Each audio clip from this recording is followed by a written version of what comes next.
Okay, we're back. We're working on assignment 1. So if you go to the home page of our course, we usually navigate through unit modules. You can also use the modules on the side. And we're in unit 4 right now. It's compositing. We're finishing it up. But you'll notice underneath unit modules, there's this link that says assignments. These are the same assignments. These are just kind of shortcuts to them, where you can just immediately post your assignment. What's nice about the units is they give you like all the introduction to the things and the questions of the day. But this can show you kind of what we're doing for the whole semester. We even have what's on the midterm exam here, like the things we're going to be reviewing. And the other thing is I'll sometimes add little extras here. So as we're working on our fantasy landscape, I'll add past student presentations. Sometimes these are by digital honors students. Sometimes these are by first semester, digital students like you guys are. Because at the end of the semester, you'll pick an artist to do a presentation on that uses digital art. So this is one of those.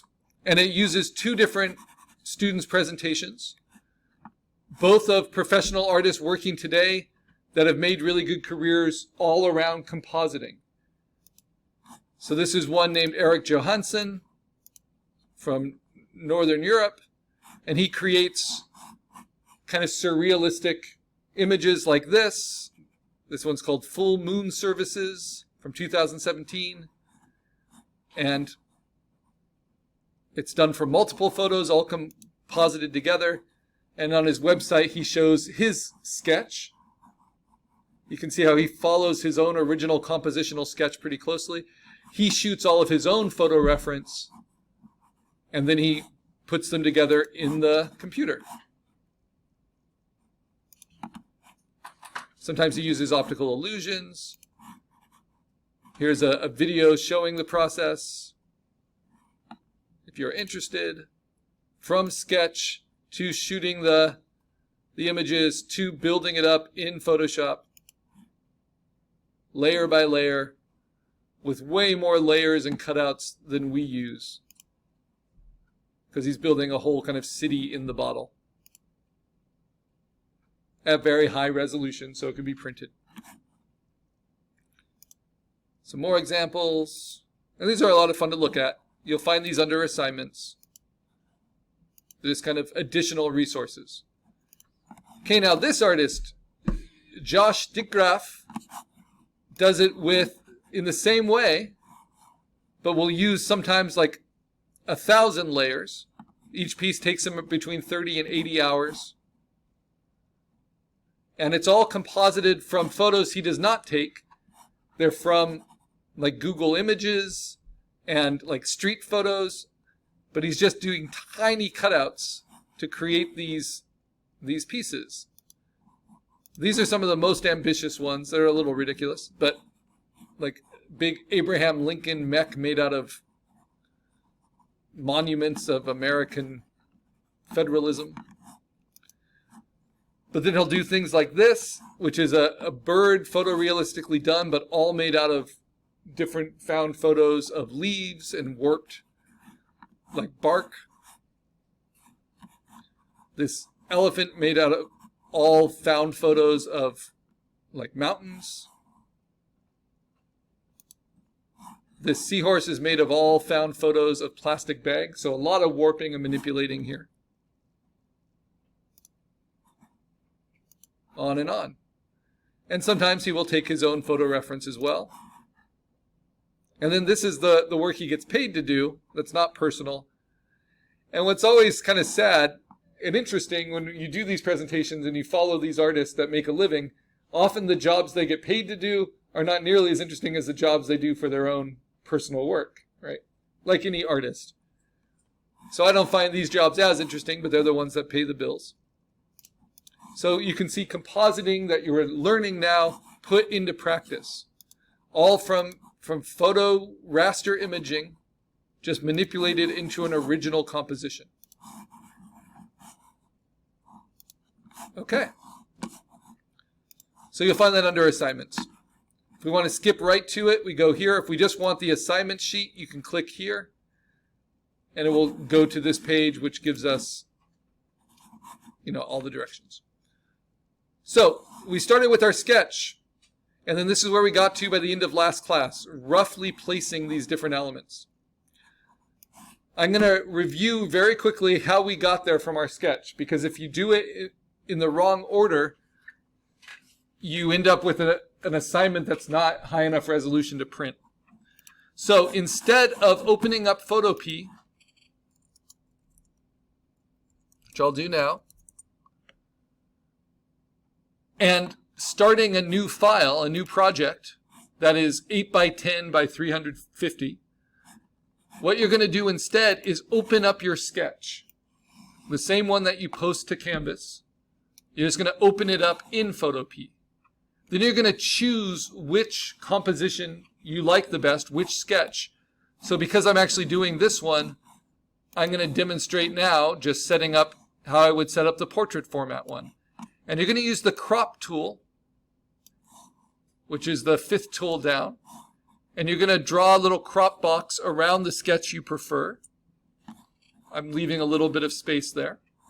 Then I'm going to use the move tool, and I'm going to drag guides down to stick onto each side. This is called framing your image.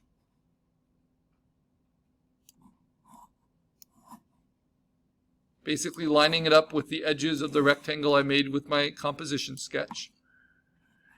Now I go to image size, because that's what I want to be able to make, but I want it to be high enough resolution for printing. So I'm going to change it to inches. I'm going to take the smallest dimension and make it at least 8. So this is already 8.886. So I'm just going to leave that. It's bigger than 8 by 10. Great. But I'm going to change the pixels per inch to 350, not 72. And then I say OK. That's going to be very similar to what your sketches are like if you're just taking them with a camera phone. They'll always be in 72 pixels per inch because that's screen resolution. We want to change it to print resolution. Then you hit OK. And if it turns black like that, don't worry about it. It's just because Photopea glitches sometimes. Because you know the content's there in your layer. If you want to hit Command J and duplicate it and then turn it on, you can. And I want that glitch to resolve itself, but there it is. I'm going to turn off Photoshop so it's not taking a bunch of memory. You want to turn off any programs you're not needing. And I have 2 different versions of Photoshop open, so no wonder it's giving me trouble. Then I can save it. And you always save things with your name and then a description.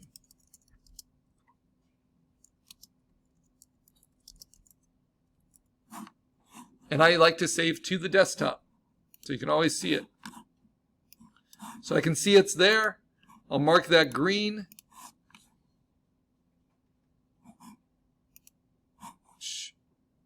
It says not enough RAM. That's not great. It's going to help. That's the running memory. So that's because I had 2 different versions of Photoshop open. I'll close Spotify as well.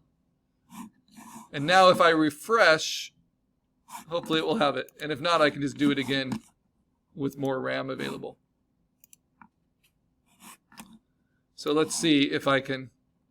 Yep, it wasn't able to save it. So that's why we want to close. If Photoshop's open from the last class, you want to close it. So I'm just going to do it quickly over again.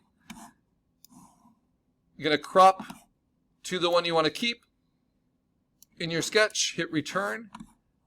You're going to use the move tool and drag down guides around your sketch. We learn through repetition, through not being afraid to fail and to mess up. The more we practice it, the better. And then we go to image size. We change it to inches. We make sure it's larger than 8 by 10, and we set the PPI to 350. And it's going to make it all bigger. How did you do the image size? You go to Image, image size. Oh. I'm still getting that glitch. So I'm going to try saving it. But I might actually need to restart the browser after closing Photoshop, because that's not good. Let's see if it can save now.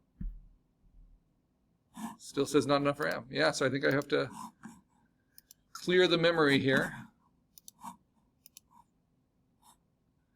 And this is going to happen when you're using freeware. So it's good to be aware, because it's needing the running memory. The browser needs to be able to run with optimal memory. So now if I open up Photopea,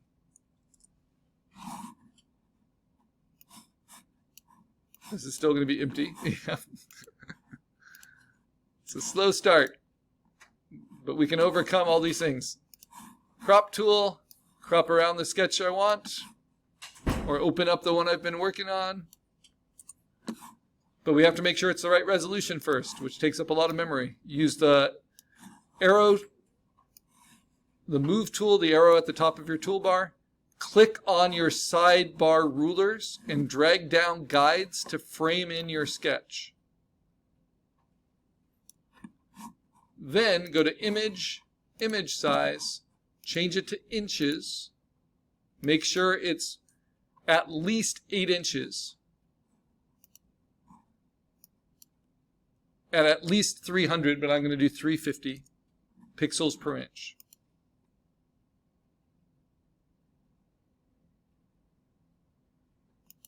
Come on, computer. Don't make me restart you.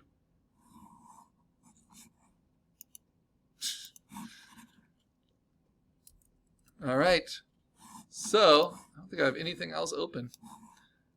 But it's still giving me that glitch. I'm going to try selecting it all and duplicating it.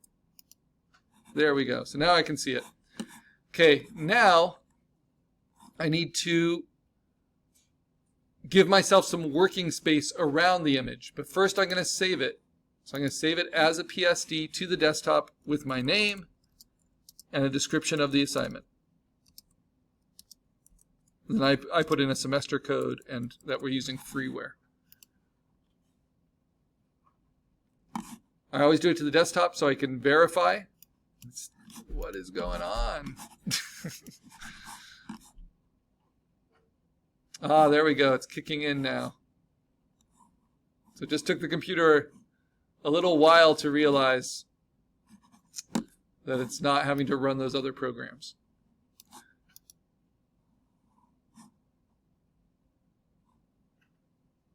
Because I don't think I can prioritize the RAM for Chrome like I can do for Photoshop. So it's very, very slow, but saving nonetheless. So a restart might be necessary. All right. So now that that's done, once it actually saves, what I'll do is then increase the canvas size to 30 inches wide by 40 inches tall. And what that gives me is space to work and to bring in my references. So I'm nicely organized here. Got my references. Then I can just kind of bring them in. And then how do I place them and cut them out? I kind of make sure they're the right size. Remember, you can use Edit, Free Transform, scale them. So if I want this kind of spaghetti mountain right there, I can scale it down. And then if I want to cut it out, think of this like your magazine page. I might turn off my guides with Command semicolon just so they don't get in the way. And I just use my lasso and I roughly cut it out. And then I hit Command J. Make sure you're on the right layer. And then Command J will duplicate only what I lassoed around. And that will automatically rasterize it. So that then I can get rid of the smart object. Just delete it, save memory. Because clearly we need to save our memory. And I'm going to get rid of my background too. All right. My guides are still there. And then just to make it a little bit easier to look at, I'm going to make a new layer, say Edit, Fill, and just fill it with white and put it behind everything. And then I'm going to put an image of my sketch